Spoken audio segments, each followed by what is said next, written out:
Ну, вот такой вот колодец. Надеюсь, что это будет видно, потому что солнце отсвечивает сейчас. Он достаточно глубокий. Сейчас замеряем, сколько он в глубину. Может быть электронной рулеткой, может быть аналоговой, так скажем. Но очень глубокий. Вот, у него здесь насос, вот провод от него идет. Ну и вот здесь провода и, собственно, труба. Они почему-то ее в какой-то момент обрезали. Не знаю, чем это объяснимо. Ну и она вот шла вот здесь, вот туда. И вот была подключена вот к этой системе. И дальше из этой уже трубы есть разводка по всему участку орошения, растительная система. Вот большое количество вот таких вот вентилей. И есть трубы, которые проложены по всему участку. И вот здесь есть коробка включения. Вот она. Но, к большому сожалению, не работает ничего. Буду сегодня проверять, что с этим делать. Вообще, то есть, помимо того, что вода поступает в растительную систему, она еще подключена к резервуару для воды. То есть, вот здесь вот видно. Да? И он набирается водой. И из него тоже можно поливать. Также здесь есть внутри еще насос. Там вот он спрятан, потом отдельно покажу. Но он качает воду вот по этому шлангу. И ощущение, что он набирает эту воду в дом. Но мне этого не надо, поэтому я просто это отсоединю и сделаю так, чтобы он поливал у меня, ну, вот тот самый огород. Благо я сегодня не один. Мне приехали помогать, разбираться с колодцем, доставать насос, потому что одному, наверное, это сделать вообще нереально. Может быть, насос-то самый достать несложно, но так как от него отходит труба, но он достаточно тяжелый. Поэтому будем сейчас что-то делать. Ну и вообще надо его проверить на работоспособность, потому что вода заканчивается, а поливать водопроводной не хотелось. В доме есть центральное водоснабжение, полностью разведено, все окей, и по участку оно разведено. Но, как бы, сами понимаете, поливать, во-первых, водопроводной водой не очень кошерно и достаточно затратно.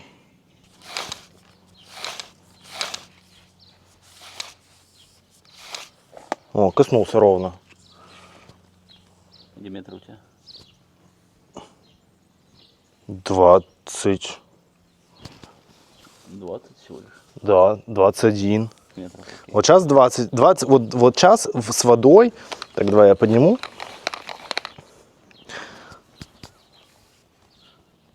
Вот сейчас я поднял. Ну, 20, короче, он. Угу. Да, ровно 2, до воды 20 метров. Угу. А можно, знаешь, что сделать? Можно груз приделать и опустить. Есть тут что-нибудь? Да, ну, 20. Окей. Так, итого мы намерили до воды 20 метров. До поверхности воды. Сколько он в глубину, неизвестно. Сейчас будем доставать. Так, тебе надо, видимо, за веревку. Давай ты будешь вот эту веревку тянуть. Главное, за шнур не берись, потому что оторвешь. А я, видимо, буду тянуть эту штуку. Не торопись. Сейчас я думаю, может, не зря как-то сделано. Может быть, на что-то ее как бы накручивать.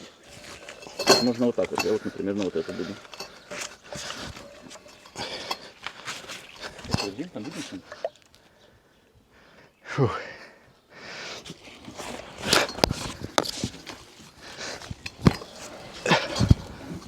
Достали. Достали? Он булькнул.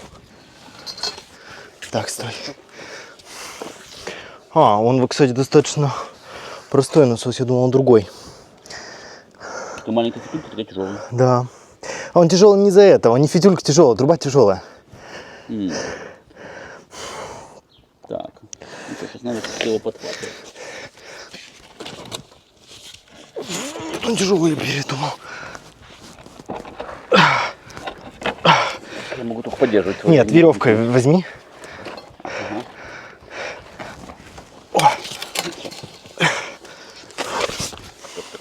Аккуратно. Провод давай. Я вижу. Нет, он действительно погружной, нормальный насос. Ну что, мы вытянули, вот он, насос. Так он выглядит. Непонятно, почему не работает, но будем проверять. Трубу пока вытянули вот туда. Сейчас замерим общую вот глубину. Сколько он был в воде. Ну, 20 метров мы знаем до поверхности. И поймем, насколько он был опущен. Потому что труба была обрезана ровно под уровень колодца примерно. Откуда я и замерял. Поэтому можно будет понять, на какой глубине он был. Ну, такой обычный погружной насос. Можно, да. Я, может, прям подальше. Давай. Заправь куда-нибудь. Вот еще может даже дальше. Главное, чтобы не перетерся этот.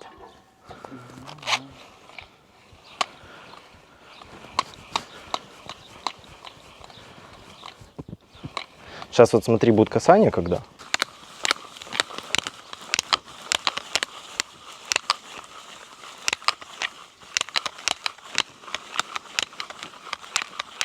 Ну, все, 22 метра глубина общая, 20 над поверхностью воды, ну и примерно там 2 метра, 1,5 он был в воде. Сейчас закроем его? Ну, давай закроем, да.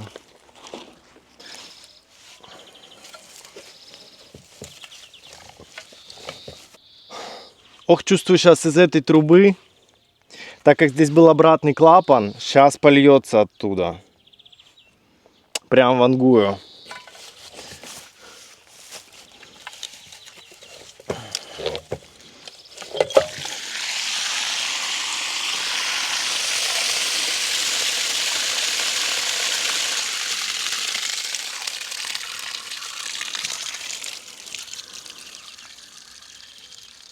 Ладно, не так много, как я думал.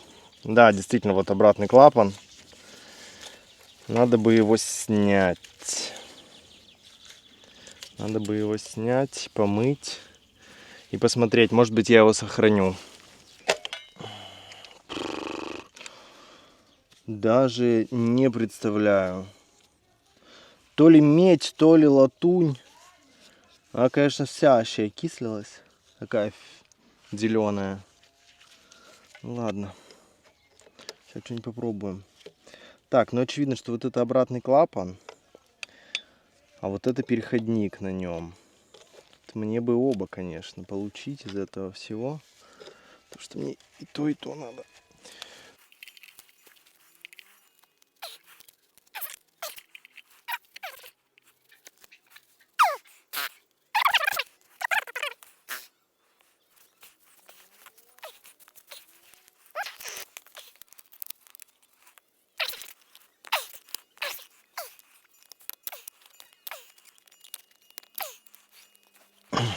Это не то. Ну давай я тебя сниму, что ли, тогда. Так, трубы же. Может быть проще. Фух. Так, ну все понятно. Это в целом у нас насадка на трубу. Она в хорошем состоянии. Осталось вот с этим добром разобраться. Вот это получается переходник с более широкой трубы на более узкую. Я думал, что это 32-я. Вроде она 32-я или там 35-я, могу ошибаться. А она 40-ка. Это хорошо, что я заметил. Сейчас бы поехал в Леруа и купил бы не то. Пойду помою его, потому что вообще не снимается. Не знаю, может быть, поможет. Все, у меня получилось открутить. Мне пришлось пойти в гараж, и я ногой держал ключ, а рукой пытался открутить. В итоге там было очень много льна намотано, но в итоге получилось.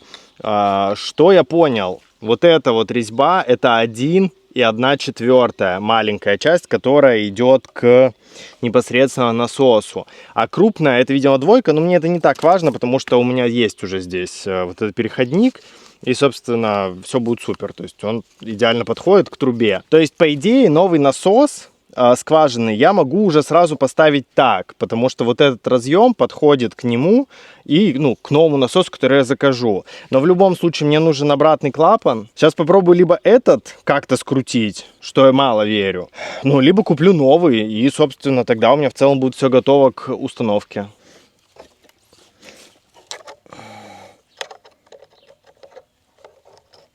В какую сторону ты откручиваешься, чтобы понять? Так, ладно, давайте начнем с клапана.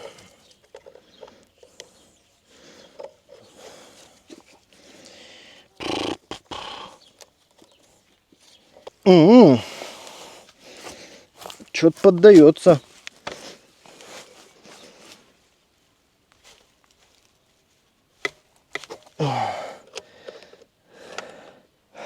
Так, ладно, я не могу его открутить. Именно обратный клапан с этого насоса. Я его не планирую использовать. И этот клапан тоже. В любом случае буду покупать новый. По размеру самое главное я понял. Но в целом сейчас еще детально замерю диаметр трубы, чтобы точно не ошибиться. Ну и все.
О!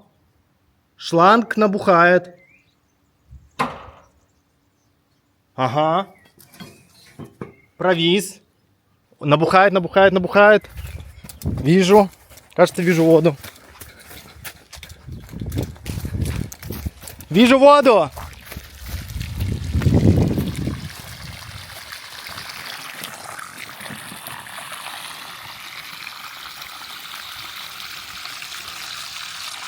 Если честно, я даже не верил, что получится, но насос в колодец погружен, и он работает. Блин, это восторг. Рассказываю. Так получилось, что я был сосредоточен полностью на установке и не стал много чего говорить на камеру, старался скорее не допустить каких-либо ошибок, что-то подснял, вы это видели. Надеюсь, все было хорошо. А вот теперь я могу спокойно вам рассказать, что же я сделал. Для начала я понял вообще, почему старый насос не работал. Он в целом в отличном состоянии, кабель нигде был не перебит, и вся проводка, которая шла непосредственно к щитку, который находится вблизи колодца и идет в щиток в доме, она была рабочая, я все это проверил. Но он по-прежнему не работал. Мне пришлось вскрыть распределительный щит, и там я понял, что провода, которые идут непосредственно к насосу, подключены очень странно. И я вспомнил, что раньше здесь был трехфазный счетчик.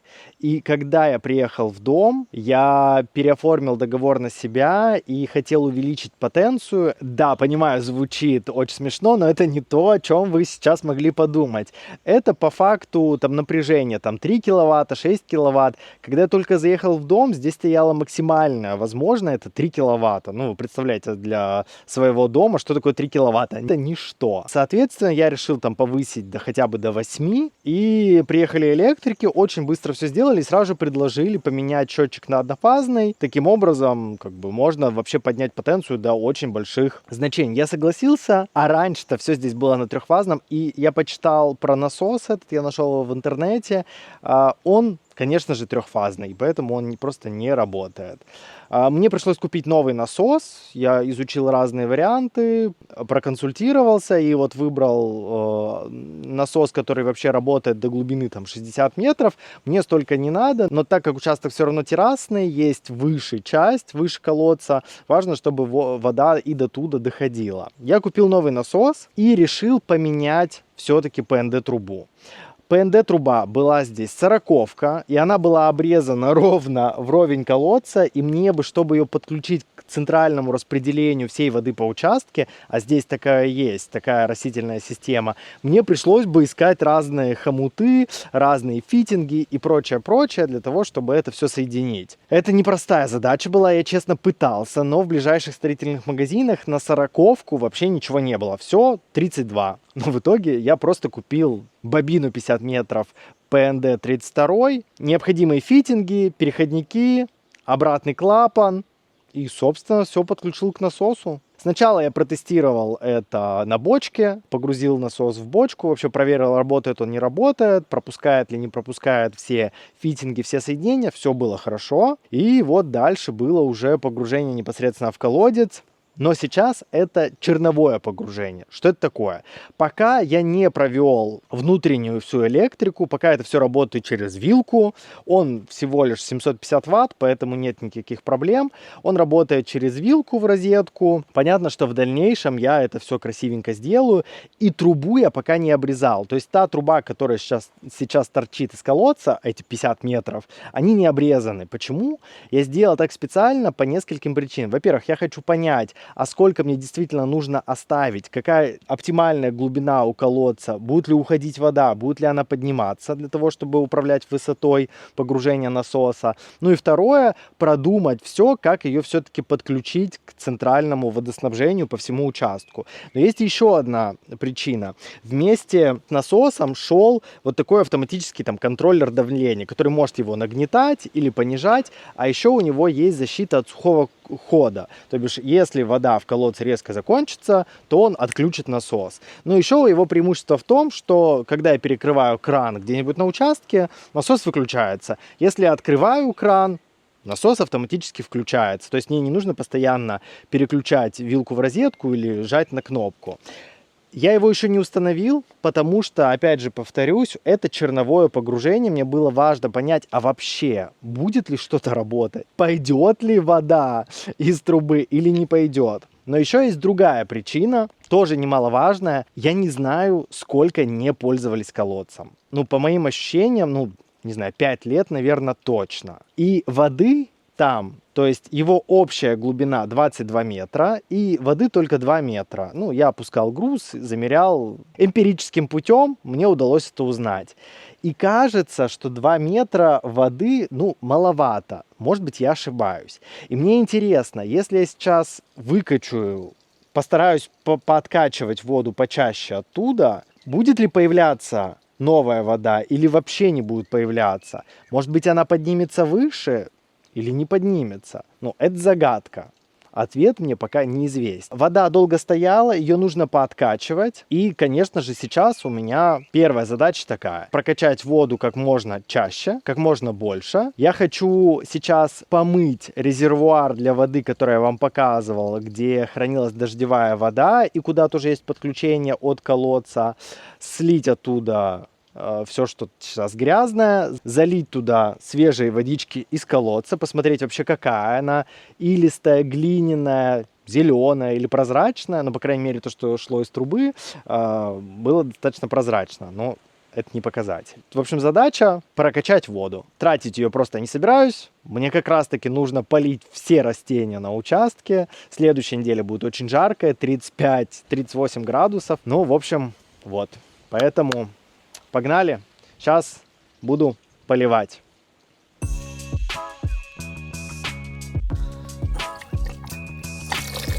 Этот клапан забился. Супчику хотите? 40 лет как под наркозом я работал говновозом.